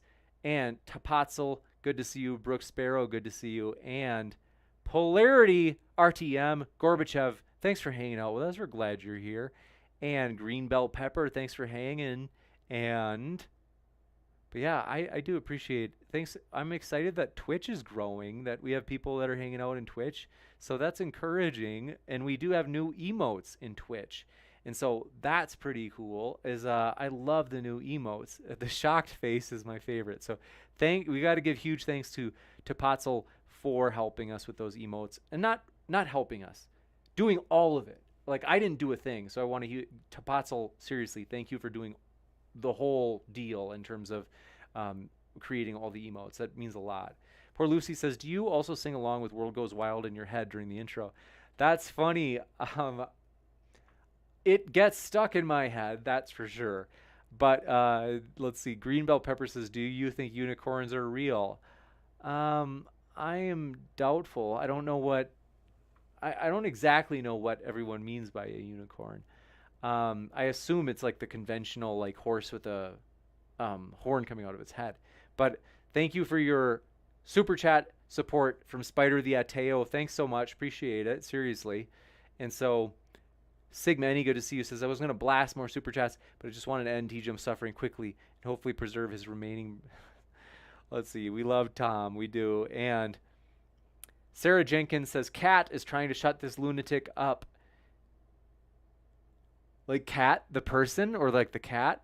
I'm confused. But, oh, you mean like when the cat went on screen with Alex when he was talking in his opening? But Illiterate Bear says, good job, James. Your work must be hectic, trying to keep sane in the middle of these. Thanks for your kind words. Appreciate that. Squatch Talk says, hey, James, was late, going to rewatch it. Thanks, Pat, for being with us, man. I loved your participation in the last debate, Pat. You were really even-keeled, kind of the voice of reason, like very, you did a great job. And so thanks so much. It was honestly, it was a pleasure to have you there. Very calming, which is what I think I had mentioned I was hoping for beforehand, and you did it to the best that any human could do it. So, like, seriously, superb. And so thanks for your kind words. Triangulator says, you're always so nice and upbeat. I'm not always nice. Not to the haters, you guys, and we've got a lot of them. So many haters. But you know what? For me, I'm encouraged, you guys, because the one thing that would be discouraging, the one thing that would actually make me feel worse than having haters who sometimes I get emails in terms of, sometimes I get just, they pop up in all sorts of places, is if we were ignored. That'd be worse. I would rather, and I'm not trying to collect haters, but I gotta say, if I had to choose between that and just being ignored where nobody even like knew we existed as modern day debate, I'll take the haters. So it makes me excited that people are passionate and they care about modern day debate. And so even to the haters, we love you so much. You have no idea how much we appreciate you. And so Rufus Cat, thanks for being with us. And then Pat says, so YouTube has never tried to copyright strike you for the song? Nope, they haven't. Nope. So feel free to use it if you want. I would recommend paying for the rights for it. It was like a cheap website. It was like $10. Well, that song I think was $10. Some songs are more popular and they're like $50, and some were like, if they're less popular, they might be like $5. Squatch Talk, let's see. David UP, thanks for being with us. Samuel Lilholm, good to see you. And Mashami M, thanks for being with us. And wow, oh, that's interesting. Jerry Fergie says, this was my first live debate for this channel. Had a good time. I'm so glad. Well, thanks for being here for the first time live. We get to interact with you. And 188, what is it? 1888, I'm telling. Thanks for your super chat. Appreciate that support, friend. And then Robert Page says, thank you. Thank you, Robert, for just being here with us. Thanks for your support. RH, thanks for being with us as well. I'm behind on chat. Thanks for your patience, guys. Let's see. I'm going to try to catch up. If I missed any, forgive me. Thanks for your kind words. ATBAFE says, thank you, James. This place is fun. That means a lot. I'm encouraged by that. Thanks, Matthew Steele, for your kind words. Says, those glasses are sharp. Thank you, Matt. Appreciate that, Matthew. Denkono says, James, if possible, could you feature TIK, who is a WW2 history buff with 380,000 subs, to debate on socialism or F-ism. Him against Vosh would be mind-blowing. Let me write his name down. I'll see if I can get him. That would be fun. Let's see. Appreciate the idea. The biggest thing is, if you guys have seen a person has done debates in the past, I can tell you by far the best predictor that they're going to be willing to come on to Modern Day Debate and debate is if they've done debates already somewhere else, for real. So that's like, for me, a big, I have to be honest, if there's like somebody out there where it's like, oh, I've never even seen them in a debate before, I'm probably not going to ask. I hate to be so closed. It's just that most of them will say no. And the reason they don't have debates out there is usually because they've already been asked, but they said no. But P. Barnes says, please use the term slobberknocker more. Yeah, I love the term slobberknocker. That's my favorite. And we have a lot of slobberknockers coming up. John Pelosi, thank you, my friend. You're very welcome. And then EndoXD says, who's back next Friday? Who's the special guest? Monday. It might be Monday that we might have a very special guest who, it might be the case that they may trigger some people. It's going to be juicy, but we're not going for triggering. Sometimes it happens, but what do you know? But 1888 says, I'm telling, or 188 I'm telling says, what's up, James? Stoked you're here, my friend. And then, yeah, I'm so sorry I'm behind on chat, but I think I've caught up. But yeah, let's see. I'm excited, you guys. Excited about the future. Thanks for your kind words. Fish Frog Dolphin says, I love this channel. Thanks so much for your support. Seriously, that means a lot. That's encouraging for me.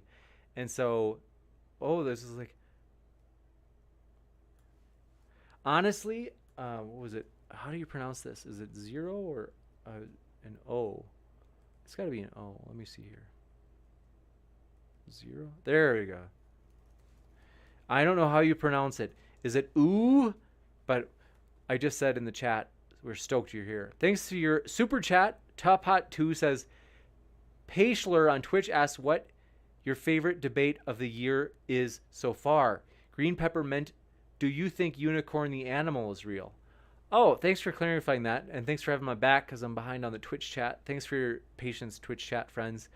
To answer that question, favorite debate of the year so far? Oh, that's a good one. That's interesting. Man, I got to be honest. Last Friday, I know it was crazy, but it was fun. I really did enjoy co-hosting that. More of like the co-pilot to Dylan last Friday, but that was a lot of fun. Like we had a lot of people on Modern Day Debate, loosely speaking, because it was co-hosted. It was also streamed at Dylan's channel.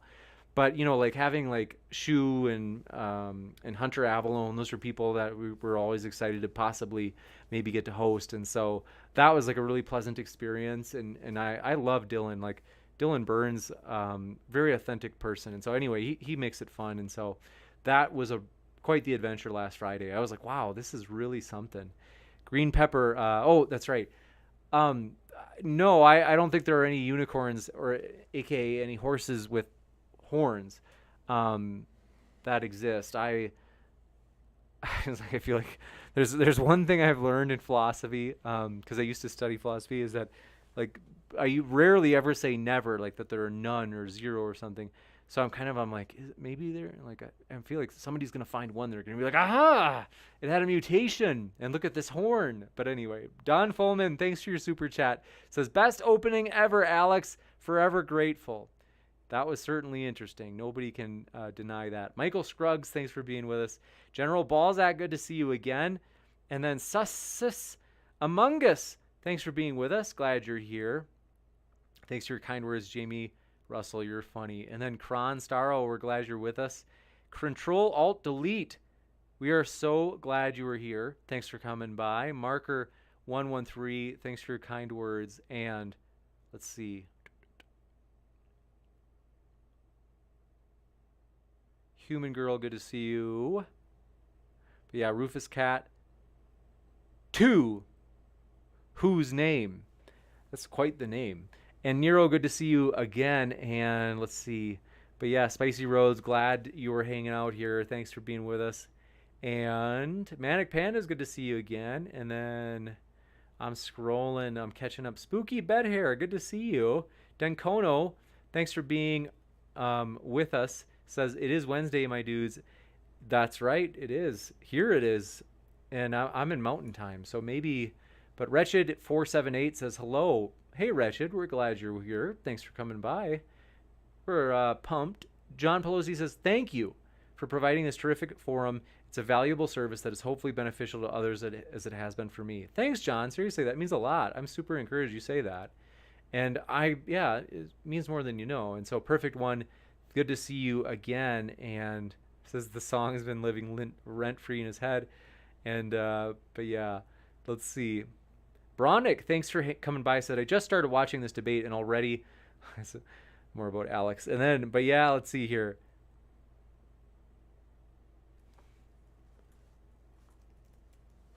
I'm almost caught up. Thanks so much for your super chat. Coming in from Topot2 says, also guest links on Twitch can be added as a guest panel under the video. And you can add Nightbot to Twitch for guest links. Oh, okay. A panel, that's doable. That's something that I don't think that'd be too hard. So, I think I'll do that. I think that's a good idea. I've got to remember to do that, but I like it. I'll have to make it into a new habit. So as long as there's no reason why I couldn't do it right after we put the links of our guests in the YouTube description box. So I should just tack it onto that little habit, and then we'll be able to share it that way too. Alex Shannon, thanks for your super chat. Seriously means a lot. Thank you guys. You guys are honestly super supportive. So thank you guys. It means more than you know. Alex Shannon said, just sending support your way. Thanks for hosting this platform. That's super encouraging. Thank you. I'm excited about the future, you guys. And I know I say that so much that it probably sounds cliche, but like I really am. I honestly, I got to tell you, I really do believe we've got big things in store for the future in terms of YouTube deserves a high class, you could say neutral platform where YouTubers can debate and where other people can debate, from off YouTube. And that is our goal, is we want to be a neutral channel where we can say, because sometimes we want to treat the debaters well. I used to debate on different channels, and I think some channels do a phenomenal job. They treat the debaters really well, but some channels I had to it was like pulling teeth to get them to put my link in the description. And I was like, can you do me a favor? Could you put my link in the description? And I had to push and shove for that. And they also back then too, a lot of them would be like, well, if you really want, you can post the debate on your channel, but maybe after 3 days of it being up, on YouTube first. And don't get me wrong. I'm it's the way some people want to do things, but for us, we're always one, we will always put your link in the description, obviously. And then two, we always tell the debaters, if they come on and debate, we say, hey, if you want to put the debate up on your own channel the day after, the hour after the debate, that's fair game. Feel free. And you're in the hot seat. And so we want to treat the debaters well. We appreciate the debaters. They're the lifeblood of this channel. They're what makes this channel fun. And so Don Fulman, thanks for your super chat. Said, James, for all your hard work on Modern Day Debate, you are awesome. Thanks, Don. Seriously, that's super, means a lot, man. I really appreciate it. And yeah, I am excited though, you guys, is that we've got cool things we're going to try. We're pushing ourselves out of our comfort zone to grow. This summer and even this spring break, I'm like kind of looking at like what are some new things we can do to help us like grow in terms of the debates that we offer, like new formats, new guests, new topics, new people that are debaters here on YouTube that we've never hosted. You guys, it's unreal. It's unreal how many people, how many like debaters, like people who love to debate on YouTube are out there and that we haven't even connected with yet. I mean, it's gigantic, you guys, for real. Like, and that's also not to mention all the people who love to debate on Discord that are good, like quality debaters that we haven't had on yet. Like, you guys, modern day debate, I'm telling you guys, I'm determined and I am excited about this channel. Like, I love what we do. I love, for me, the thing that makes it, there's several things that make it meaningful. One, I loved it right off the bat because I love that I got to meet new people, whether it be the debaters or people from chat. And then, you know, people like, we get to talk, we really do like a monthly Patreon thing where we, over Zoom, it's almost like a Knights of the Round Table type of thing where I get like kind of like feedback from, and so it's like the people that I've developed relationships from, like I said, whether it be, even if it is just regularly seeing them in the chat, I love it. And I'm just like, it means so much to me. But the other thing in addition is I love our vision, our goal, where we want a channel that is fully neutral. It gives everyone their fair shot to make their case on a level playing field. That's something that it's like, hey, we all value that.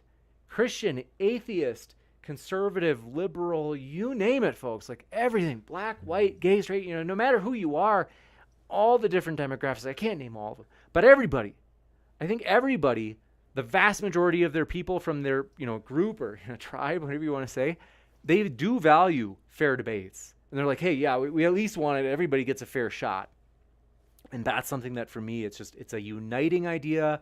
And for me, it's an exciting idea. And so I'm pumped about the future. So thank you guys. Anyway, Samuel Lilham, let's see. Thanks for being here. And I'm behind on chat again. Sorry, guys. Lamed, good to see you. Says, I missed this debate. Darn. Good to see you again, Lamed. And RH. And let's see. Bronick. And Brooke Chavez says, we love what you do. Thank you for the amazing content. Thanks so much. Oh, amazing. Sigmani, thanks for, it says, as always, thanks, James. Guests, chat, fam, mods. Agreed. Thanks so much. And then Mashami M, good to see you. And let's see here. Adam L. Bilya, thanks for being with us. Seriously.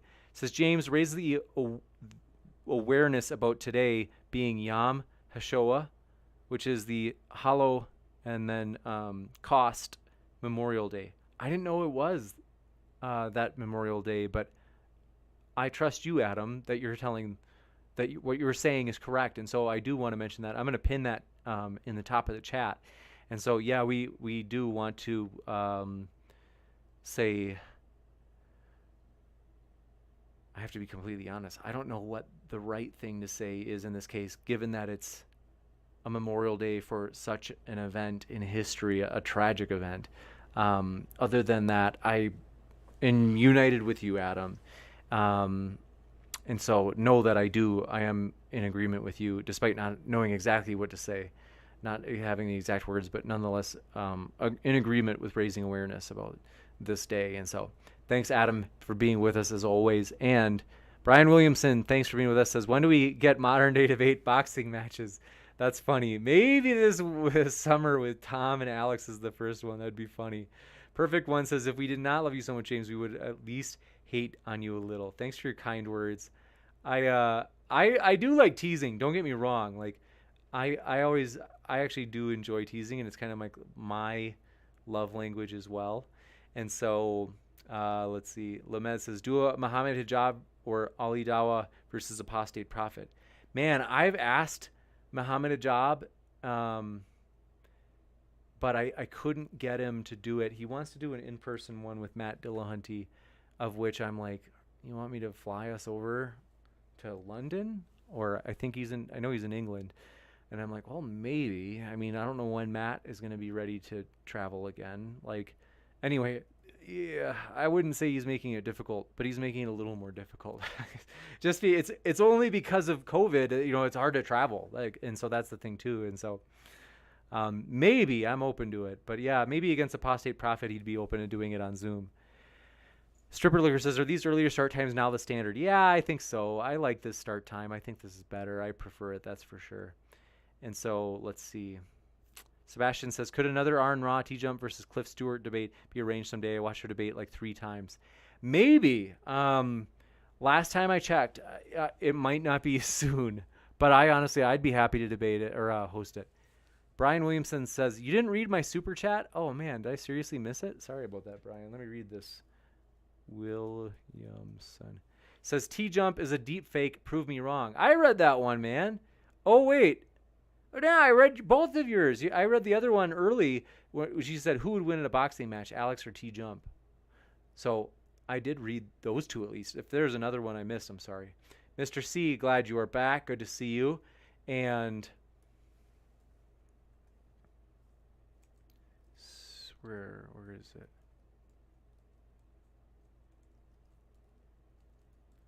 Oh, there we go. Okay, I think I'm back on track.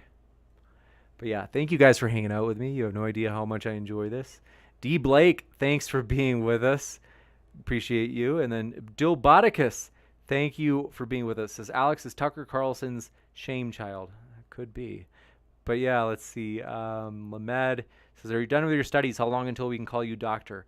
Probably be another 1.5 or 2 years. I love what I do though, so I'm not rushing it. Believe it or not, I'm one of the rare people that loves grad school. Like I do enjoy it. I sometimes get a little burnt out, but overall I enjoy it, and we're gonna make it. And so let's see. Samuel Lilholm, thank you for that unicorn explanation. And Alex Shannon, oh yeah, thank you very much. And David Neff, good to see you again. And then Y7CH said, sadly YouTube is not neutral. Is it? How do I pronounce your name? Did you say WY7CH? Thanks for being with us. Mr. Saxakeet says, love you, man. Love you too. Thanks for being with us. Appreciate it. And Sasquatch Talk says, hey team, Bigfoot debate, please. Hey, if you've got a partner that would want to do it, I'd be open to it. Let me know. And also Zane Thunder says, get some experts to bring in their audience. I agree. Or big debaters from Twitch. That's right. There's probably a ton of debaters on Twitch that we haven't even hosted yet, or even maybe made contact with. You guys, I'm telling you, we're excited about the future. There's a lot of potential. We still have just a ton of epic stuff to do. Philosopher Tiger says, I'm going to show my philosophy professor this channel. I don't know if they're going to be impressed. What I mean by that is, it's true sometimes we host rigorous philosophers or economists. Like David D. Friedman, I can't believe we've hosted David D. Friedman. No matter what side you're on, he's like a world-class economist. And there are others as well. And we've hosted some tough PhD philosopher types. And I'm not saying that a person has to have a formal education to be a great philosopher, but there's a range. There's a huge range of ability, you could say skills or knowledge in terms of all the different debaters. So I appreciate your support, and thank you for sharing Modern Day Debate though. And let's see, Dancona says James is correct. Increased communication leads to less ignorance. I do think it is a good thing. Yeah, I do enjoy it. And say, Adam Ilbilia says, we just say never again. Thank you, Adam. And then Samuel says, a debate on dinosaur soft tissue and the implications would be awesome. That's an interesting idea. That'd be fun. I'm open to it. Caleb says, needs TJump versus William Lane Craig. That'd be fun. I don't know if we can get it, but Tuss Beatbox says, so Dylan Burns used to box, and you were pretty buff yourself. How about a friendly modern day debate versus hippie dippy boxing match? That's funny. I love Dylan, and I really, to be completely honest, I'd be at such a huge disadvantage because I don't have a lot of boxing. I don't have any boxing experience. I have a very smidge bit of experience of Muay Thai, but that was at a mixed martial arts gym where it was I don't think it was more than a couple of months that I did it.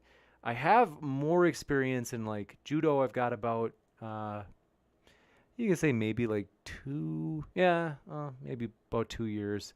Wrestling, I've got a lot of experience, 6 years. And then BJJ, maybe probably only like 6 months to a year. I think it's in that range. Because I did some here at my current university and then some back at, what was that, Texas Tech? Yeah, Texas Tech. But no boxing experience, so I'd be at a huge disadvantage. John Smith says, I heard in a video, Ask Yourself and Dr. Arvey are having a debate on here soon. Any idea when? That might happen. We're working out the debates, potentially a veganism debate. So that would be epic. And so, yeah, we're excited to host Avi. That'd be fun. Aaron Rupley, glad you're here with us. And then Mr. Saxkeet says, my bad, can't super chat at the moment. Really enjoy your work. Keep it up. Thank you for your support. I seriously do appreciate it. Thanks for your kind words. Let's see. Jay Fergie says, what's your PhD in? I'm new. So my PhD that I'm working on, because I'm not yet a doctor, which, it's pronounced which. Okay, thanks for letting me know that. And Nicholas, glad you're here. Nicholas Fillar. And then your question about the PhD, sorry, a little distractible. There it is, Jay Fergie. My PhD that I'm working on right now is in industrial organizational psychology. So basically like organization psychology. So for example, like what motivates workers? How do you help prevent workers from experiencing burnout?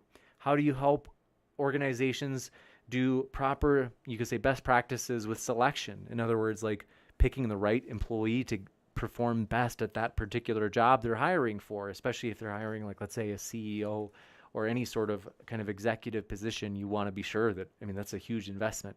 So yeah, basically it's like psychology in the workplace. You could put it that way. And there's a little bit of overlap with like law. So like they give us training in like legal, like, we get a little bit of legal training in the sense that we, study different ways in which the law applies to psychology in the workplace. As an example, I'm familiar with like what demographics, what groups, what people are considered protected classes versus like those who aren't. So like in a lot of like right to work states, you can't discriminate based off of like race or sex or something. That would be illegal due to the 1964 Civil Rights Act. However, like in some states, you can say like, this person, I don't like their mustache. I'm not going to hire. Like, and so it's interesting. In that case, you might have to worry about like a person might come after you, but the state's not going to. You're not actually, if you're discriminating based on a non-protected class, like the state's not going to come after you. You might have to worry about them legally coming after you themselves. But anyway, Liberty Library says, James, when are you having me on? I don't know. Email me at moderndaydebate@gmail.com. And want to let you know, is that we're pretty open to hosting all sorts of different people. And so, but anyway, long story short, I love you guys. I got to go. Like I said, I love hanging out here, but it's the week before spring break. So I've got a ton that I'm working on, but thank you guys for all of your support. Seriously, do appreciate it. Love you guys. Let me know if I can make your day better. We hope this channel is fun to hang out at. We hope it's valuable to you. It's just enjoyable. And so thanks everybody. And appreciate you guys. Love you guys. And with that, keep sifting out the reasonable from the unreasonable. We are excited to be back this Friday for an epic debate. For real, you guys, it's going to be awesome. And so thanks everybody. Keep sifting out the reasonable from the unreasonable. Love you guys.